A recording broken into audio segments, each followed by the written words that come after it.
7 inmates break out of a high-security prison in New Mexico.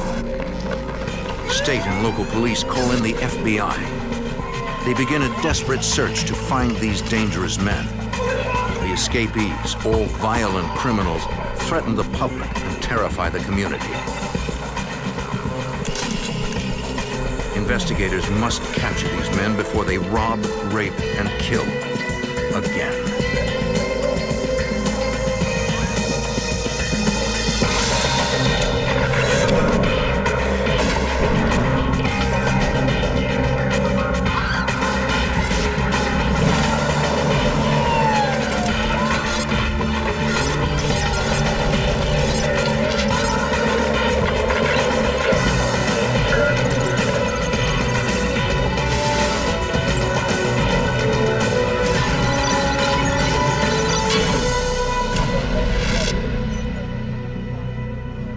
In 1987, the New Mexico Penitentiary housed hundreds of violent offenders, rapists, killers, men that juries put behind bars to protect society. On July 4th, 7 of those men escaped. I'm Jim Kallstrom, former head of the FBI's New York office. It was one of the worst prison breaks police and the FBI had ever faced. For the innocent people caught in the prisoners' paths, it was the most terrifying ordeal of their lives.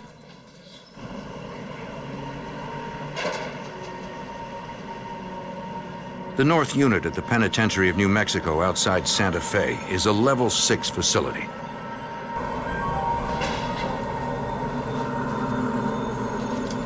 Open up B3. It houses some of the state's most violent offenders, armed robbers, rapists, and murderers.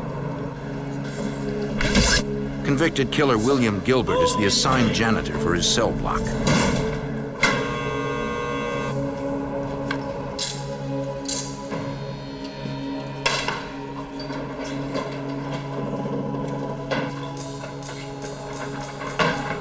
For Gilbert, July 4th, 1987 is Independence Day.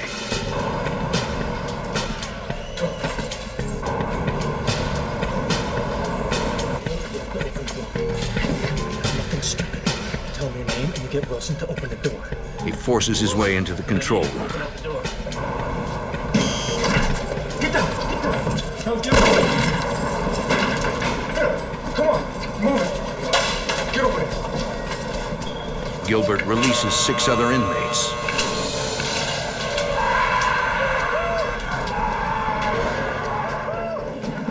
They join him in the control room.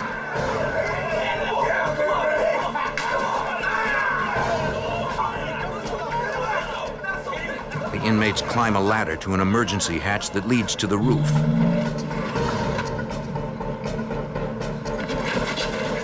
They take one of the guards with them as a hostage. The inmates walk along the roof searching for an exit. They are looking for a spot where the perimeter fence meets the building entrance so they can jump to the ground.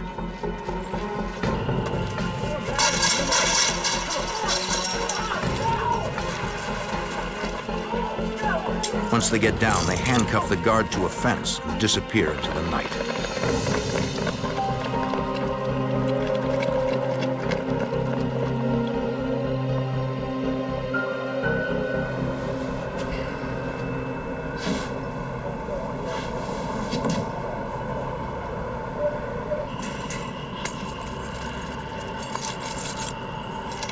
The guard quickly frees himself and goes for help.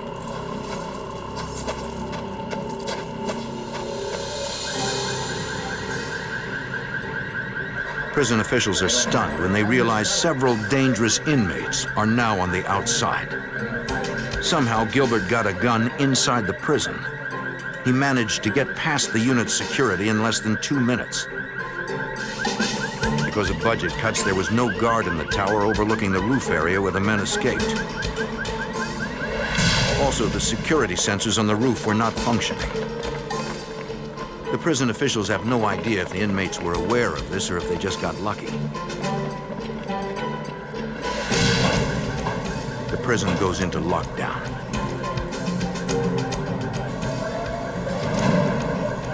Officials begin a search of the immediate area around the prison.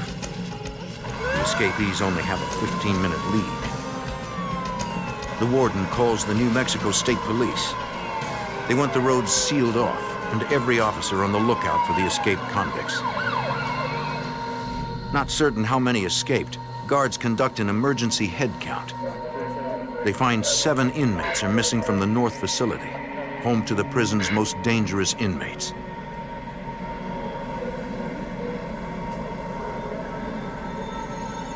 Next, the entire prison is searched to determine if any of the escapees are still hiding within the prison complex. The 7 men are nowhere to be found. Storage area is clear. Going to second location. Local police and sheriff's departments are given the inmates' descriptions and warned to be on the lookout. Prison officials brief investigators from the New Mexico State Police. Former Lieutenant Mark Radosevich. We have to develop an investigative plan, a public notification plan, and an apprehension plan, and they all have to be working simultaneously. If we fail to do them in an appropriate manner or in a timely manner, the results could be devastating. The prison is 14 miles from the heart of Santa Fe, and several residential areas are within a few miles of the complex. Investigators fear the inmates are desperate enough to resort to violence. The prison staff identifies the 7 escapees. William Gilbert is a 4-time killer. His death sentence was commuted to life in prison when New Mexico abolished the death penalty in 1986.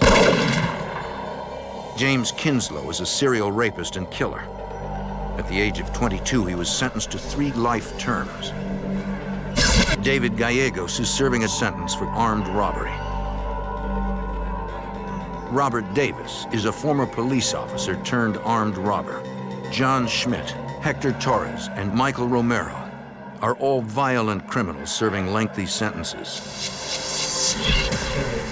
The New Mexico State Police assigned David Osuna as the case agent. Previous on him. Previous. I could hear the other people from the Department of Corrections saying, oh no, it's Jimmy Kinslow. Oh no, it's William Wayne Gilbert.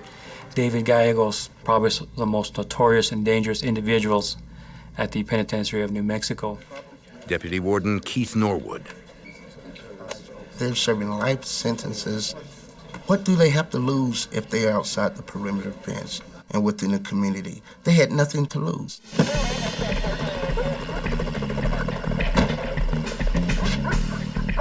The time factor in catching an escapee is critical. You have 24, 48 hours to catch these individuals. After that, there's a good chance that they've gotten outside the perimeter. As minutes turn to hours, state and local police expand the search area to a 10-mile radius around the prison. Carlos Maldonado was a criminal investigator with the New Mexico State Police at the time of the breakout.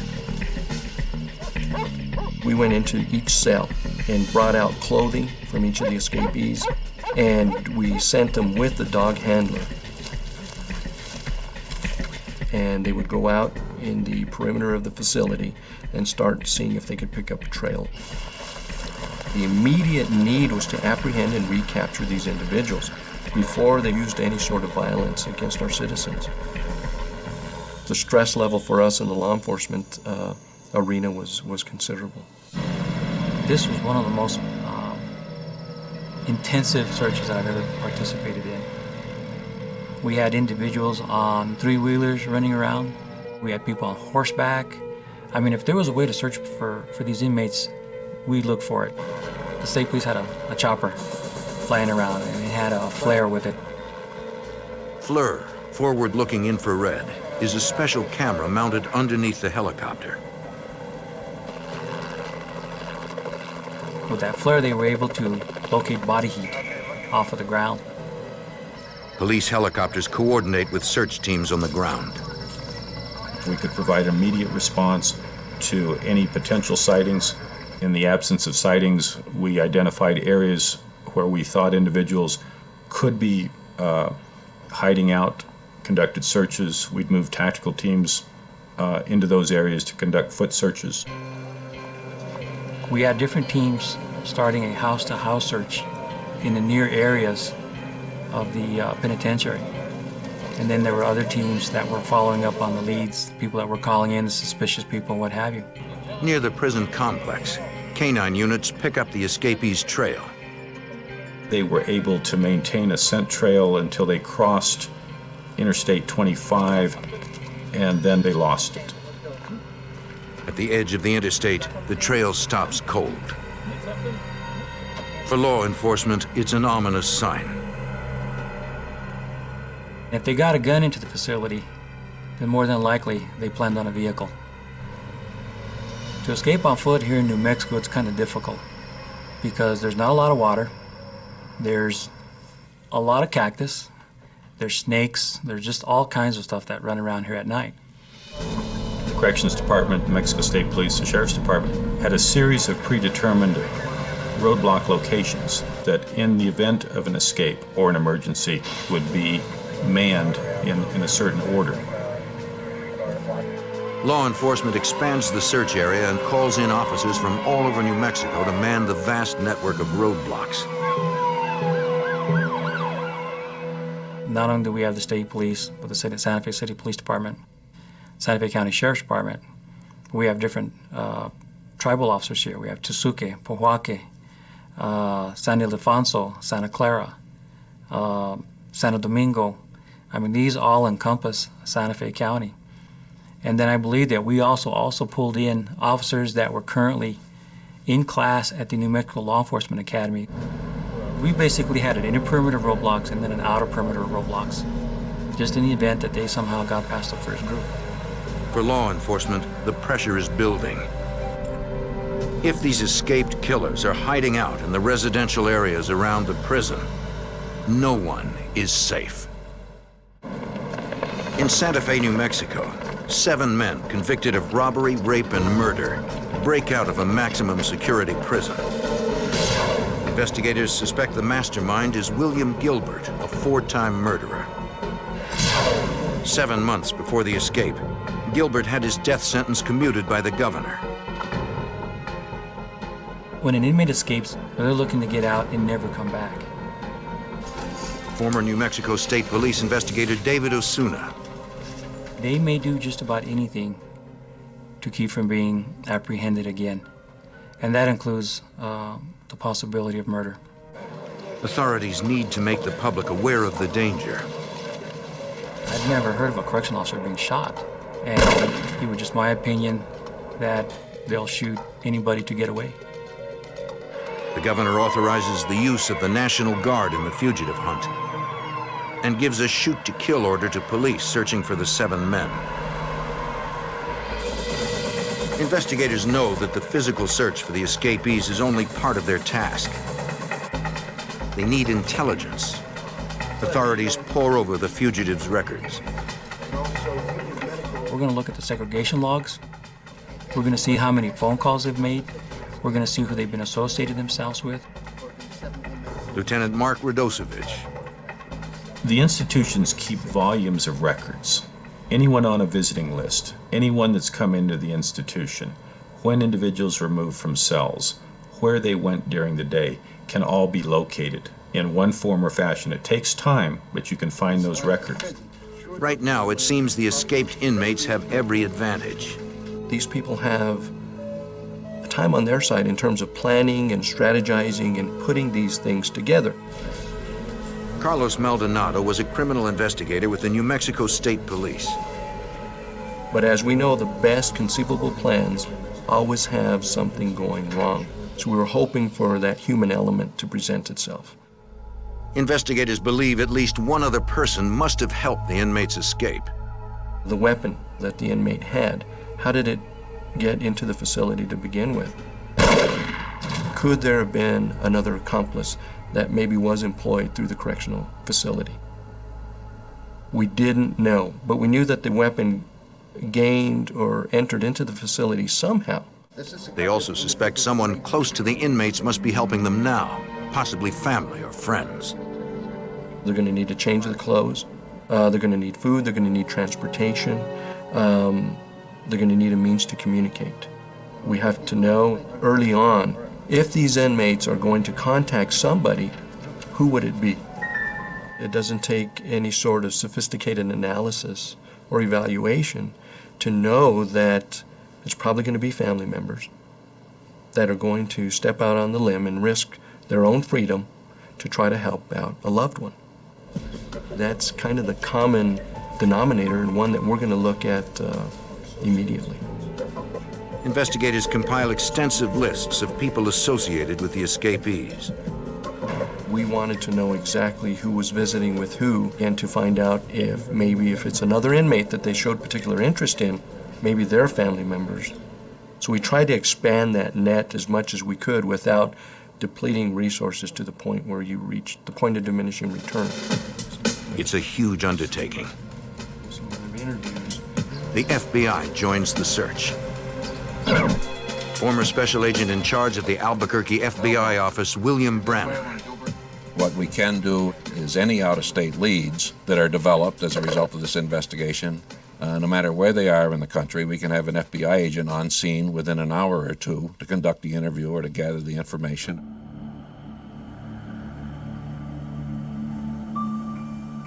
At the prison, state police investigators question the inmates, but they have to do it carefully. Timing was very important when you interview inmates. It's a different world. Everybody's timing everybody else. They're watching. If you spend more time with one particular inmate than you do with somebody else, the first question they're going to ask, I wonder why. Did he divulge any information? And their life is on the line. We had a timer set up. The inmates would come in, we'd talk to them for 20 minutes, and regardless of where we were in the conversation, we'd send them back. The inmates of the North Unit say they were not aware of the escape plan. These guys kept that plan pretty confidential. And for inmates not to know things what's going on, especially in their pod, that's pretty unusual. Investigators also question prison personnel. They learned that days before the breakout, guards confiscated copies of state police and prison radio codes from Robert Davis's cell. Hours after the escape, guards made another surprising discovery in Davis's cell. Aeronautical charts and maps of Mexico. Was that truly part of a plan to take a plane, to hijack a plane, to drive to Mexico? Or is it to send us off in a direction 180 degrees from where they're really at? We sent an officer over to the airport in Santa Fe. State police ask airport security to be on the lookout. Bob Davis, although he's an inmate at the facility, is a very intelligent individual. This was not an escape of opportunity. It was well planned. High-risk individuals. They were highly motivated. Investigators need help and appeal to the public. We want the local people to call in if they see one of these individuals. Police release the fugitives' mugshots and rap sheets to the press. And more importantly, they need to know how dangerous these individuals are so that they don't allow them in their houses, don't assist them in any way. They were our eyes and ears. They started airing footage on the history of each of the inmates. Thousands of calls overwhelm police hotlines. Anybody who saw anything unusual in Santa Fe or within 40 miles of Santa Fe were calling the police departments or the Crime Stoppers hotline, reporting suspicious or unusual activity. While investigators sort through tips, they work to close off every avenue for escape. Santa Fe was completely locked down. I mean, everybody from the governor on down was exceedingly concerned about this. The whole state of New Mexico was concerned about it. The residents of Santa Fe are terrified. Because they're constantly living in a state of fear that somebody might break into their house, somebody might cause harm to their family, somebody could be killed. It was just my opinion and the opinion of the investigators that these inmates were still in the Santa Fe area. We felt very strongly that they had not escaped our perimeters. 2 days after the escape, a homeowner in Santa Fe reports a break-in at his house. Police find a prison jumpsuit. The find indicates that some or all of the inmates may still be in the Santa Fe area. Then on that same day, 2 miles from the penitentiary of New Mexico, at a local racetrack, a security guard makes his rounds. A security guard who was on his toes saw this individual walking through the racetrack. Come here. Where are you going? Come on over here, sir. He confronted the individual, and after a quick discussion, realized this was probably one of our escapees. He was able to handcuff the guy, call local officials.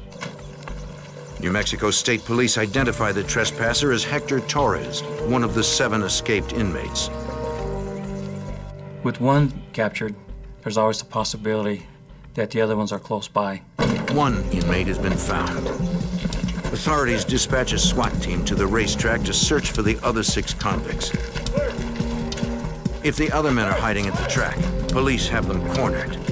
But that is when these men are most dangerous. Outside of Santa Fe, New Mexico, 7 convicts escape from a maximum security prison. 1 man is in custody, and SWAT teams search a racetrack complex for the other 6 escapees. There is no sign of the remaining fugitives.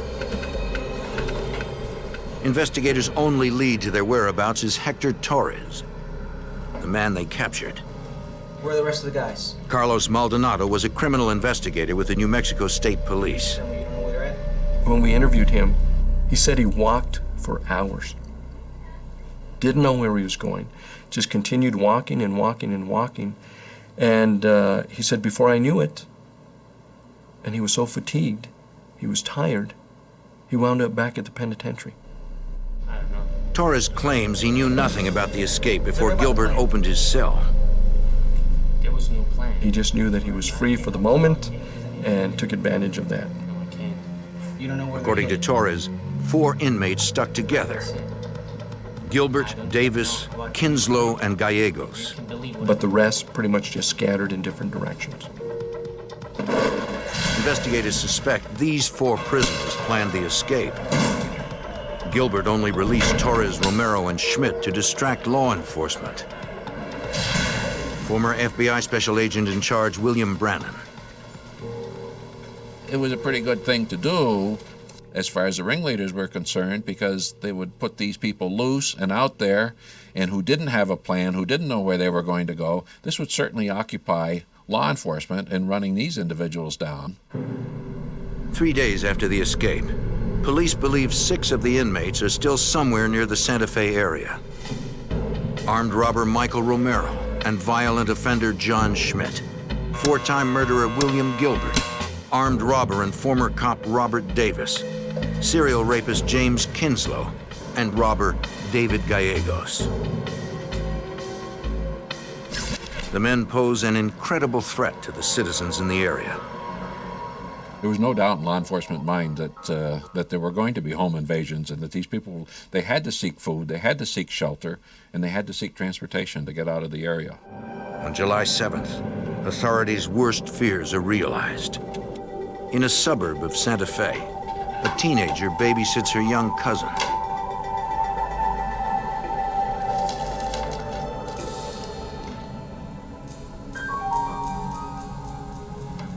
She looked out the window and saw a man coming to the house.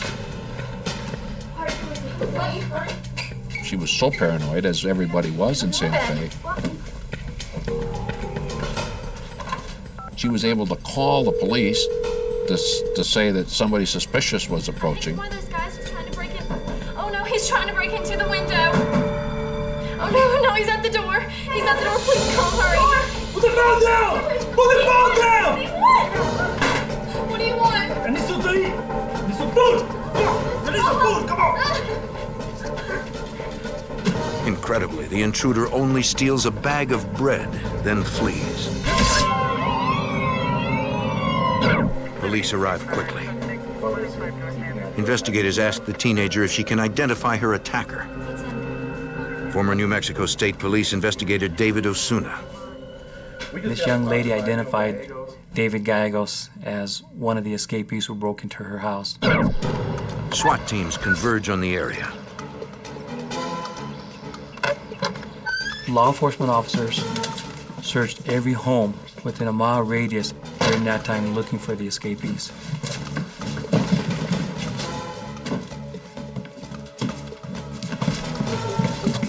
Gallegos and the other 5 fugitives are nowhere to be found. When you get a call like that, and the idea is that these inmates have broken into a home and they're taking clothes and food, that means they're trying to change their identity as an inmate. They're trying to mix in with the general public and maybe go to a restaurant or do whatever some of the local people do. But they're looking for a way to get out of the Santa Fe County area. Stay, please. The next day, there's another sighting.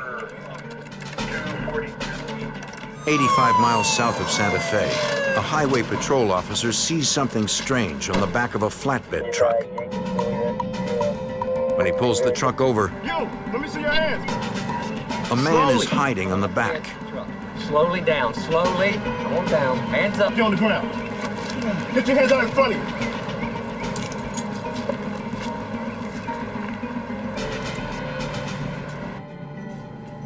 It is one of the escapees, former police officer turned armed robber, Robert Davis.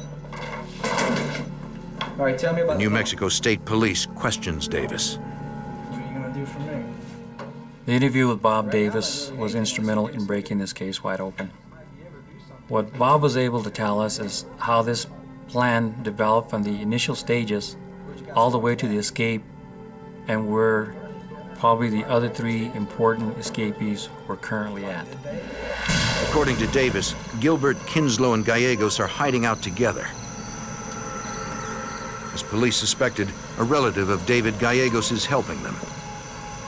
This relative was going to take him to a storage facility here in Santa Fe where they would be housed until the roadblocks were down, and then a relative of David Gallegos would once again meet them, bring them to Albuquerque, and they would make their escape all the way to California. Former New Mexico State Police Lieutenant Mark Radosevich. But I think there was a sense from the investigative team and the management team that the information wasn't exact, but it was credible. Based on Davis's statement that the men planned to cross state lines, New Mexico State Police contact the FBI. Ultimately, I think the FBI found that there was enough information that the individuals might have left the state of New Mexico, then giving them federal jurisdiction. The FBI decided to file an unlawful flight to avoid confinement complaint. This is called a UFAC complaint. The FBI's UFAC casts a dragnet across the nation. Agents around the country are now on the lookout for the convicts. The manhunt intensifies. In New Mexico, investigators turn their attention to trying to find the storage unit. According to Davis, it was rented under a fake name and address. Agents and police search the records of every storage facility near the airport in Santa Fe. They check the names and addresses in the files, all of which are valid. Let me give you my card. You do see The fact that we couldn't find Gilbert, Kinslow, or Gallegos indicated to us that they probably had some type of help and somebody was hiding them in the Santa Fe area. Agents and state police trying to find out who is helping the fugitives investigate the people closest to them. The FBI tracked them down, found their locations, determined what type of people they were, whether or not they could have been involved in assisting the people in the prison break. And we eliminated a lot of these people as probably not having been involved, but we came up with a handful who we thought might have been involved. And among them was Gallegos' brother-in-law. The different agents, including myself, found themselves in Albuquerque a lot, interviewing members of the David Gallegos family. Newspaper. According to Gallegos' brother-in-law, he has not been contacted by the fugitives. He has no idea where they are. Investigators suspect he is lying. Several more days go by. The roadblocks stay up. Hundreds of officers continue to search for the remaining 5 fugitives. Even if it's true that 3 of the escapees are on their way to California, 2 remain somewhere in the Santa Fe area. July 11th, 7 days since the breakout. A 17-year-old girl is house-sitting in an exclusive neighborhood. She has no idea she is not alone. 2 gunmen suddenly appear. They demand the teenager's car keys. Come on, did you hear nothing? You didn't see nothing. She notifies the Santa Fe police. As an officer responds to the scene, he spots 2 of the fugitives coming straight at him. 410 vehicle spotted in pursuit. The officer swerves just in time.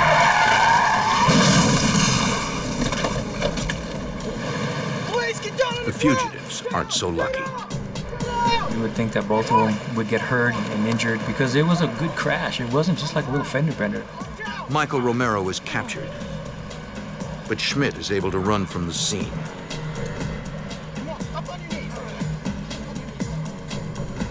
He's hiding somewhere in the neighborhood, possibly injured, and desperate to do whatever it takes to remain free. In New Mexico, 3 prison escapees have been recaptured. 4 are still on the run. On the morning of July 11th, a Santa Fe resident notices a blood trail leading to his garage. He notifies police. The house is in the neighborhood where Michael Romero was arrested and John Schmidt disappeared the night before. Officers follow the trail of blood to the homeowner's garage.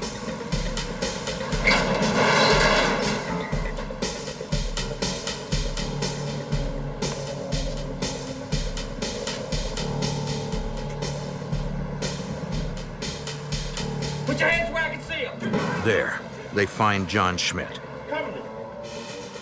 This individual was arrested in a garage near the governor's mansion in downtown Santa Fe, which caused a little bit of a stir.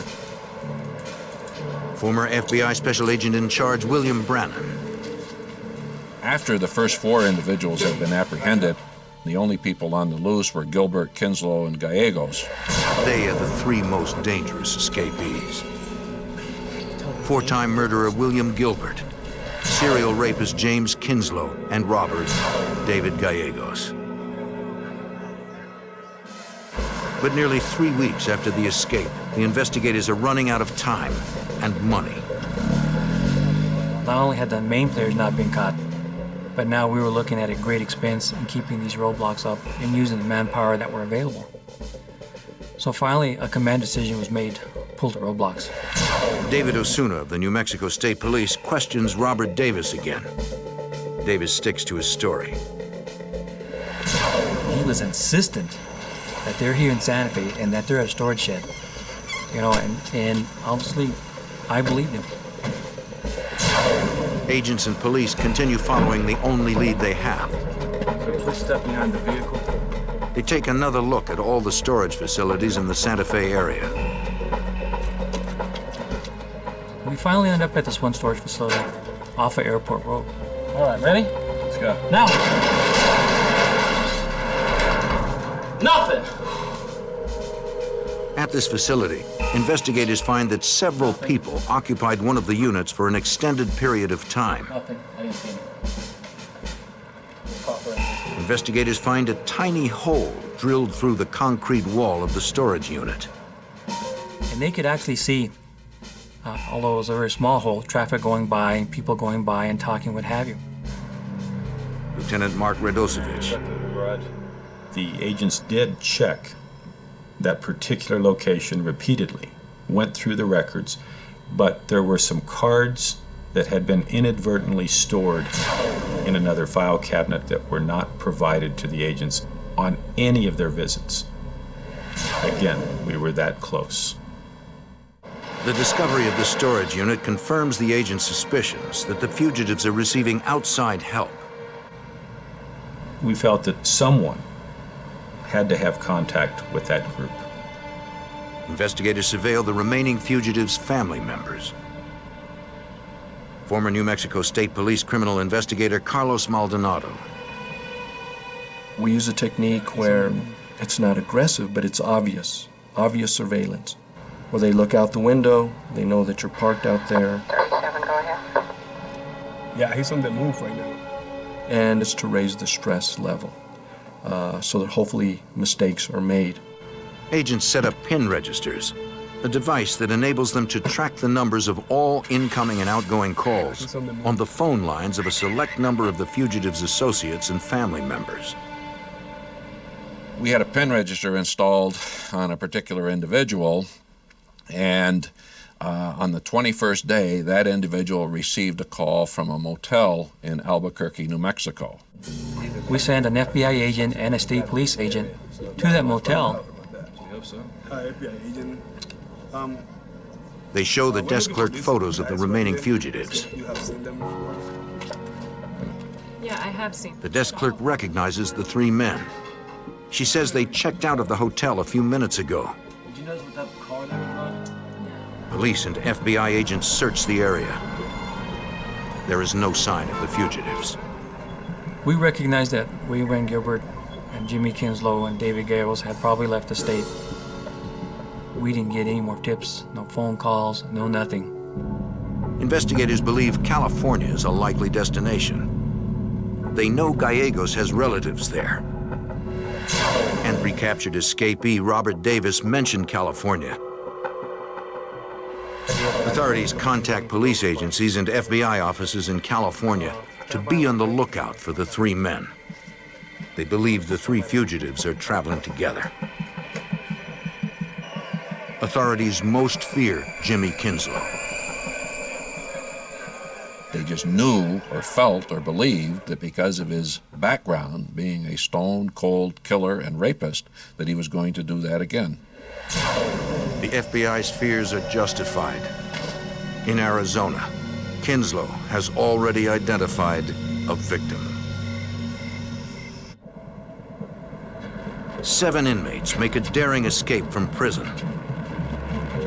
Only 3 escapees remain free. They are heading west, and 1 is taking hostages.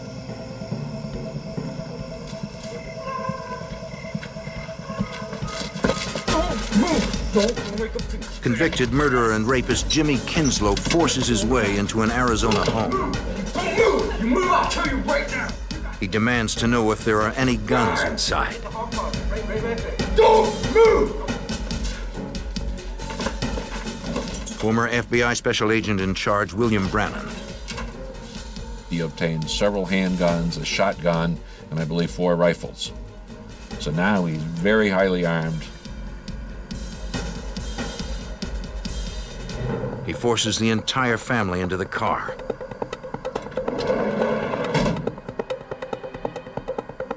Kinslow orders the father to drive from Flagstaff to Barstow, California, a 350-mile trip. In Barstow, he holds the family hostage in a motel room. 3 hours later, he leaves the motel. He takes the couple's 11-year-old daughter with him. He leaves in their car with the 11-year-old and leaves the area.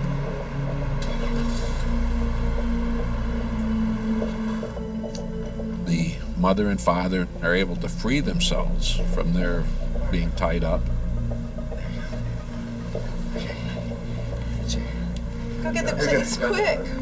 Oh, hurry, please. They notify the Barstow Police Department.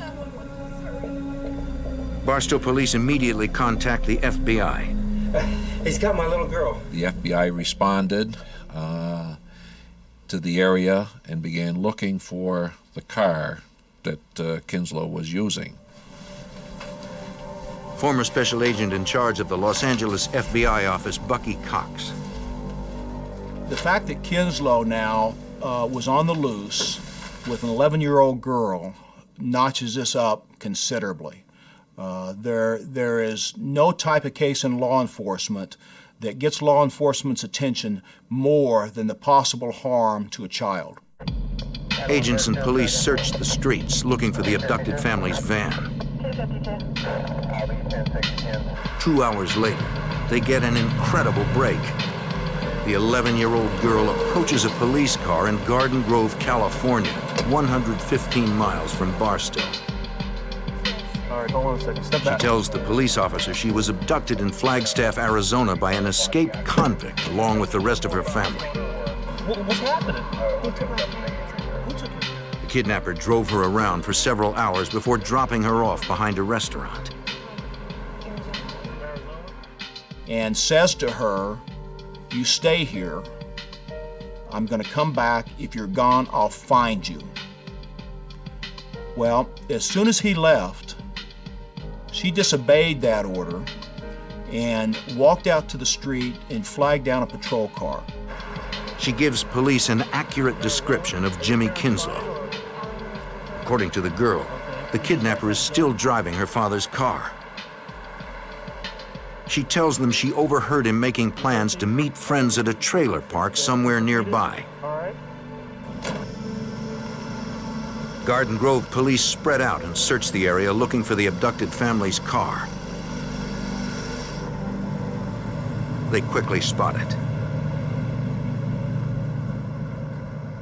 Garden Grove didn't approach that vehicle.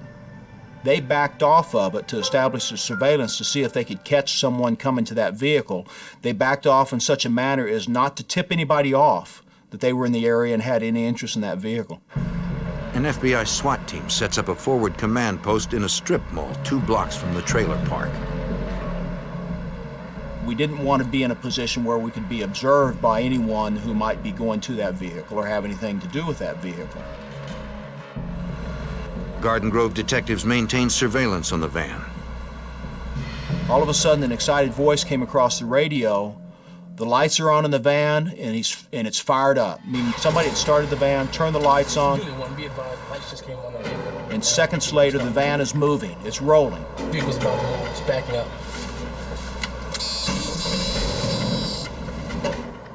They pull out in pursuit. Investigators thought the vehicle was empty. Apparently, Kinslow was inside all along. The convicted murderer and rapist is finally in their sights. The FBI had to make a decision. Did they want to follow the car, see where it took them to try to capture Gilbert and Gallegos, or should they immediately arrest Kinslow? They made the absolute correct decision and decided to immediately take down Kinslow. FBI agents and Garden Grove police converge on all 4 sides of the vehicle. He's got a van in front of him. He's got FBI behind him. I think there's a Garden Grove patrol car behind him. I'm actually coming the opposite way and turn in towards the side, so he has no place to go at this point. Kinslow is outmanned and outgunned.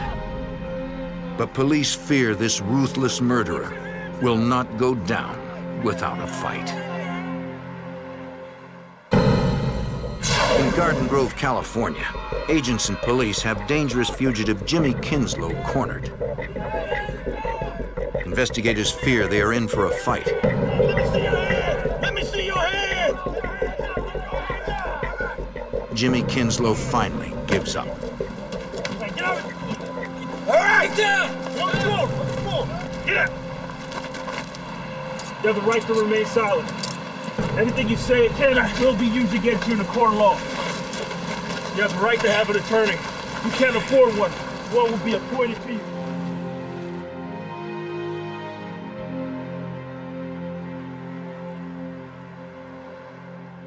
Investigators search the fugitive's car and make a chilling discovery.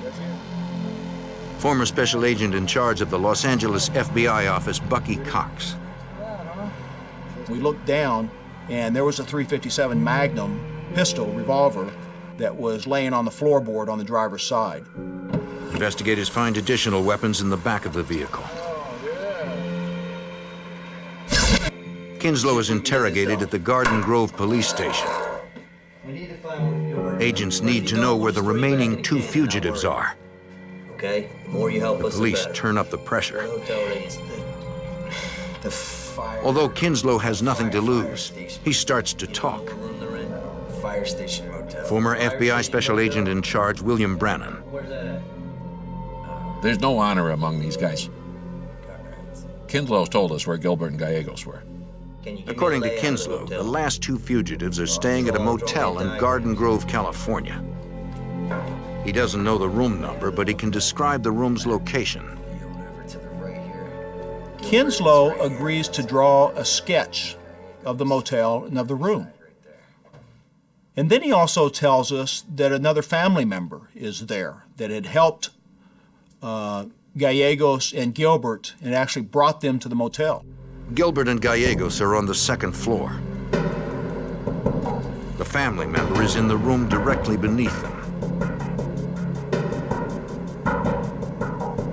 From their command post 2 blocks from the motel, the FBI decides whether to raid the rooms.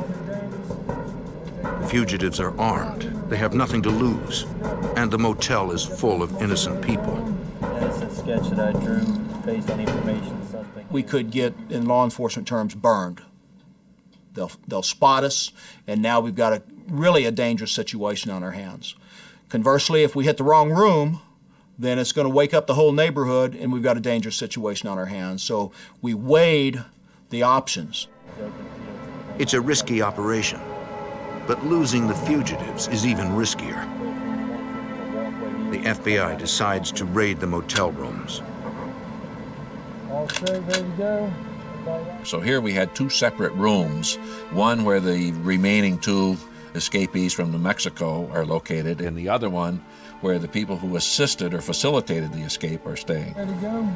Let's go. Let's do this thing. All right. So what we decided is we are going to do a SWAT entry on the room with the 2 fugitives, and we are going to do basically a knock and announce on the room down below as soon as the flashbang goes off.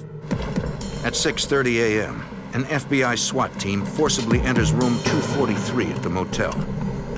No knock was made. A device called a flashbang was thrown in.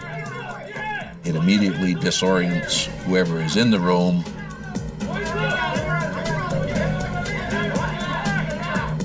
William Gilbert and David Gallegos are quickly taken into custody. Don't move!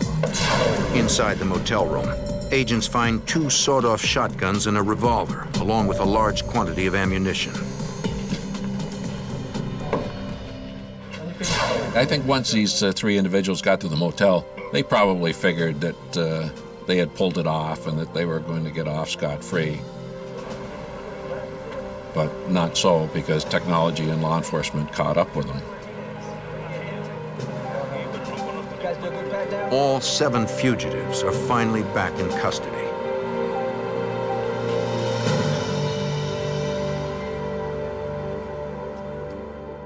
It was an exhilarating experience when they were caught because the team had done their job. It was great.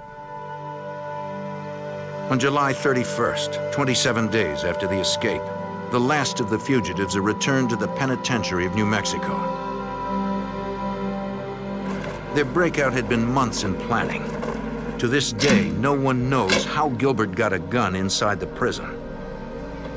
After the escape, New Mexico built a new prison with more modern security features.